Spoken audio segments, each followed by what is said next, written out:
Hola lectoras, lectores, ¿qué tal? ¿Cómo estáis? Bienvenidos de nuevo a mi canal literario, el de Paul Vitali. Espero como siempre que estéis bien.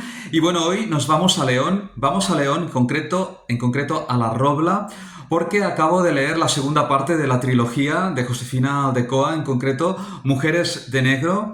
Obra que también me ha gustado, me ha parecido interesante.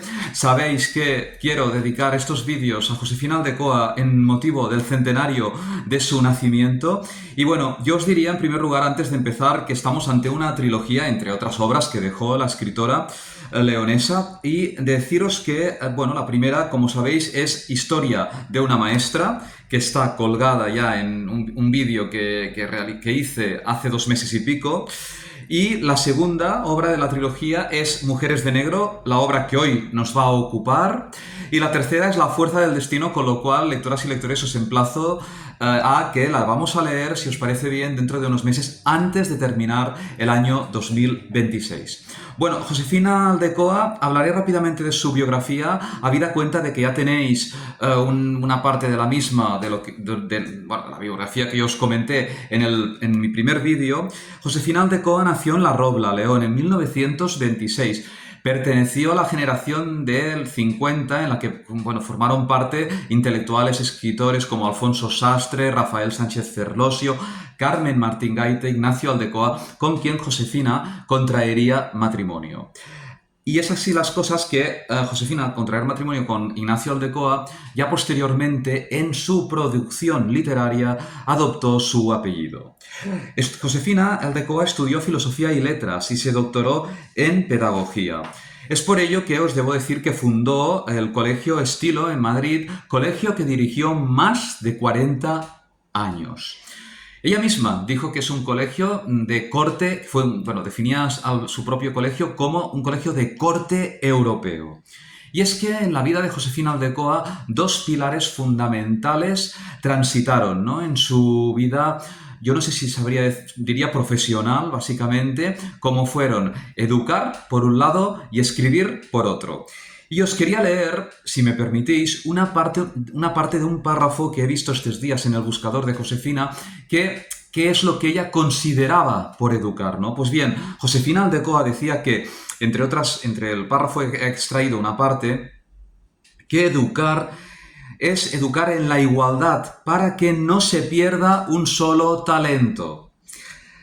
Bien, dicho ello, y como se ha hablado hoy, nos ocupa la segunda obra de la trilogía, deciros que estas tres obras, no obstante, la crítica nos está diciendo, se pueden leer de forma independiente. No obstante, yo os diría, al menos desde mi experiencia, ¿no?, que está bien leerlas desde un orden. Por tanto, primero, Historia de una maestra, que ahora os voy a hacer una brevísima reseña para situaros, para los que o las que no habéis visto mi primer vídeo, me podáis seguir más en esta segunda obra, en Mujeres de Negro. Y luego la tercera, bueno, ya sabéis, vemos que es La Fuerza del Destino, que acabo de deciros que la vamos a leer antes de terminar el año 2026. ¿Qué nos encontramos en Historia de una maestra? Nos encontramos, pues, en Gabriela, que es la historia de esta maestra, que nos va a explicar cómo ella recoge el título de maestra, y ya cuando tiene plaza, uno de los destinos se va a Guinea. Y es aquí como vamos a ver una mujer valiente, una mujer que tira para adelante, ¿no? Que más bien, yo diría, sabe encajar a todos los problemas de una forma, pues realmente de una forma admirable. Ya posteriormente vamos a ver una Gabriela que se va a casar con Ezequiel, que también es maestro, y ellos dos pues van a ejercer la función conjuntamente de maestros. Y veremos aquí cómo Josefina Aldecoa, en esta obra, nos explica y nos narra muy bien la magnífica enseñanza en tiempos de la República. También vamos a observar las clases de alfabetización.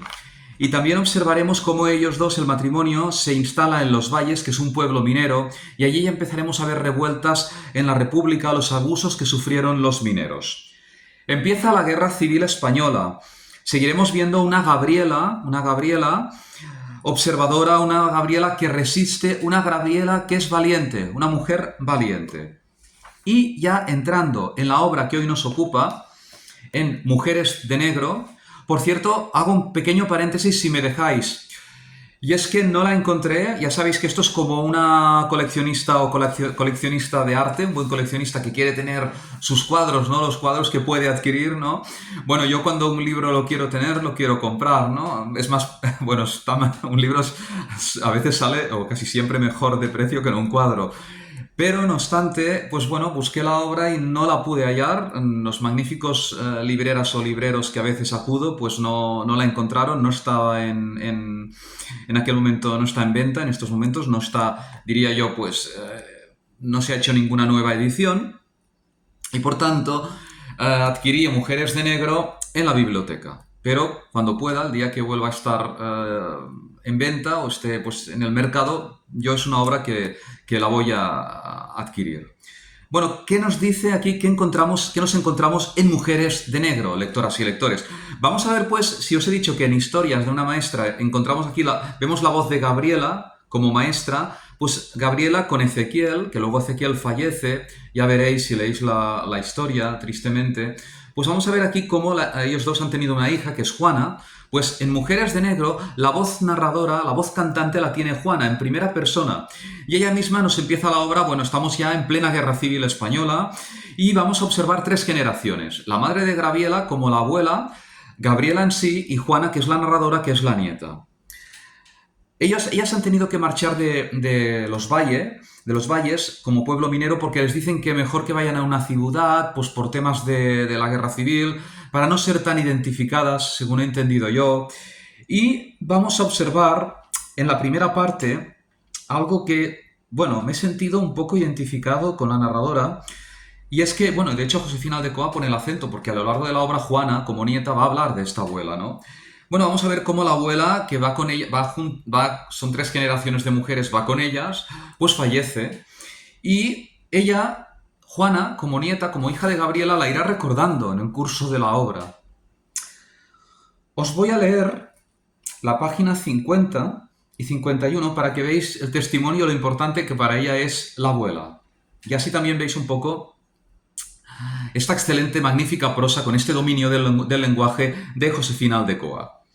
Apenas teníamos tiempo para otra cosa que no fuera el trabajo. Así cuando un día entró la madre de Olvido y dijo: «Ha caído Madrid, esto se ha acabado», la miramos con extrañeza. Era el 28 de marzo de 1939. 5 días después murió la abuela. La madre de Olvido me hizo subir a su casa y ella se quedó acompañando a mi madre. Yo pensaba en la abuela y quería recordarla cómo era antes de su enfermedad, tan cariñosa, fuerte y energética. Quería recordar los platos que cocinaba y los cuentos que me contaba, y los refranes que utilizaba y que me explicaba con todo detalle. Pero solo me vino a la memoria una frase que repetía con frecuencia y que nunca me quiso explicar. Tanto penar para morirse luego. Es un verso, decía, y no tiene explicación. Bueno, pensaréis a qué viene un poco también el negro, ¿no? Este adjetivo, mujeres de negro. ¿Por qué la autora pone negro? Bueno, pues el negro está un poco porque ellas dos, madre e hija, que quedan, Gabriela y su hija Juana, la narradora, Gabriela la maestra y Juana la hija, la narradora, ven ya que, bueno, que la guerra civil está perdida, los vencedores son otros, ¿no? Y entonces ellas ven un porvenir, pues, oscuro. Y así las cosas, no os diré por qué, porque entonces os estoy explicando el hilo narrativo y no os lo voy a explicar, no tendría gracia, pero ellas deciden irse, pero no como un exilio obligado, ¿eh? Ellas deciden irse a México. Es una decisión que toma su madre, a través del cauce narrativo, veréis, ¿no? Y se van a México, madre e hija, veréis, bueno, con alguien más, ya veréis, y allí volveremos a observar desde la perspectiva de la hija cómo su madre Gabriela, otra vez nos vuelve a mostrar esta vocación por la enseñanza, esta gran vocación. Y me diréis, ¿y cómo enseña esta vocación desde México? Porque ellas terminan viviendo en una gran hacienda y allí hay niños perdidos, un poco que no hacen ningún trabajo importante, correteando por allí, y Gabriela decide montar una escuela. A lo que Josefina Aldecoa incluso dice los inditos, en la página 67. Luego tiene las autoridades mexicanas interponen como una especie de queja contra Gabriela, que ella luego sabe salir adelante de la misma. Y observaremos también constante lectura. Josefina Aldecoa nos recuerda a lo largo de la lectura, no es el caso bien stricto sensu de su madre, pero sí que nos va recordando a los españoles exiliados que vivieron en México en tiempo de la dictadura española. Nos lo va recordando, españoles exiliados, nos lo va diciendo. Luego, ya en la tercera parte, Juana, esta voz narradora, la nieta, decide volver a España.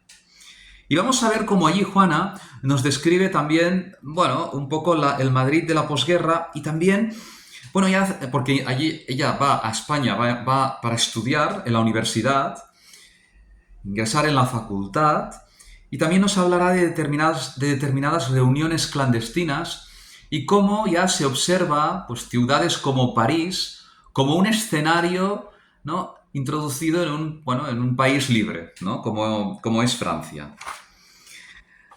Yo os vuelvo a preguntar, negro, ¿por qué mujeres de negro? Mujeres de negro no solo por este porvenir que ellas vieron en la España de la posguerra, en la España de la dictadura, sino también por un negro en el sentido de en que la propia Juana, la narradora, ve a su madre una mujer, a pesar de, bueno, que es dura, valiente, con unas ideas, unos principios muy bien estructurados, también algo cariñosa, pero que también ha sido una mujer a lo largo de su vida enlutada. Y me diréis, ¿enlutada? Sí, porque falleció su marido, luego fallece la abuela, y bueno, y además también un poco, de buenas a primeras, aquí veremos que ella no quiere regresar, en principio veréis, bueno, no quiere en principio regresar a España. Y os voy a leer este párrafo en el que he visto un poco la percepción de la hija versus su madre. En la página 176-177 voy a leer párrafos, me voy a saltar alguna frase para no explicaros el argumento. Una reflexión inevitable se interpuso en mis recuerdos. Yo me había ido para separarme de mi madre. Yo había necesitado dejar atrás la pesadumbre de mi madre, sus trajes negros enlutándola desde tan joven. Yo me había ido para vivir sin remordimiento mi propia vida. Para cada uno de esos momentos ya había encontrado una explicación. La muerte de mi padre y el abuelo, la derrota, la hostilidad de los vencedores, el aislamiento y la escasez, la muerte de la abuela. La negrura, los lutos, el porvenir incierto quedaron atrás. Durante un tiempo esperé ver a mi madre transformada en una mujer alegre. Sigo, párrafo más abajo. Un manto de aflicción me cubría en presencia de mi madre. Al llegar a la adolescencia, tuve una clara visión de mi futuro. Tenía que separarme de ella para ser yo misma, para poder equivocarme sola, para estar alegre y vestirme por dentro de amarillos y rojos y azules. Amigas y amigos, Gabriela, os he dicho que fue una maestra valiente, una maestra con coraje, pero Juana, la voz narrativa, yo al menos lo he interpretado así, es ya la voz de la libertad, de ir adelante, de no pararse, de seguir y de luchar y conquistar la libertad. Vuelvo a decir, como el primer vídeo, bravo, bravo, bravo, Josefina Aldecoa. Reivindico esta escritora en el centenario de su nacimiento y la reivindico no solo como una gran pedagoga, que también lo fue, gran pedagoga, sino también como una gran escritora y como una gran mujer. Bravo, Josefina Aldecoa. Vamos a seguir leyéndola y os emplazo, vuelvo a repetir, dentro de unos meses para leer La fuerza del destino. Pues hasta aquí este vídeo, dadme un like si os ha gustado un poco, iros suscribiendo. Muchísimas gracias a los que vais siguiendo mis vídeos, os lo agradezco de corazón. Y ya deciros un poco la agenda que la tengo por aquí. A ver, vamos a ver. La semana que viene viajamos a Francia, de la mano de una novedad editorial que elegí el otro día. Ya sabéis que pienso en vosotras y vosotros y también pienso en mí, pero pienso casi primero en vosotras y vosotros. No sé si acertaré, espero acertar. Luego nos iremos, si no recuerdo mal, este autor es de Granada, volvemos aquí a Granada, y ya luego el largo viaje a Rusia de la mano de un gran clásico. Y posteriormente creo que es Marruecos. Y ya he elegido también, ya en pleno agosto, una obra que me ha parecido muy veraniega. La portada me gustó muchísimo y dije, esta, creo que me gustará. Y además, en principio, creo que la podré leer con más días de descanso y placidez. Amigas y amigos, estamos en contacto. Os espero la semana que viene en nuestra cita semanal literaria. Creo que nos lo estamos pasando bien y la verdad es que sabéis que os quiero mucho y además, como siempre, os deseo lo mejor. Hasta pronto, estamos en contacto.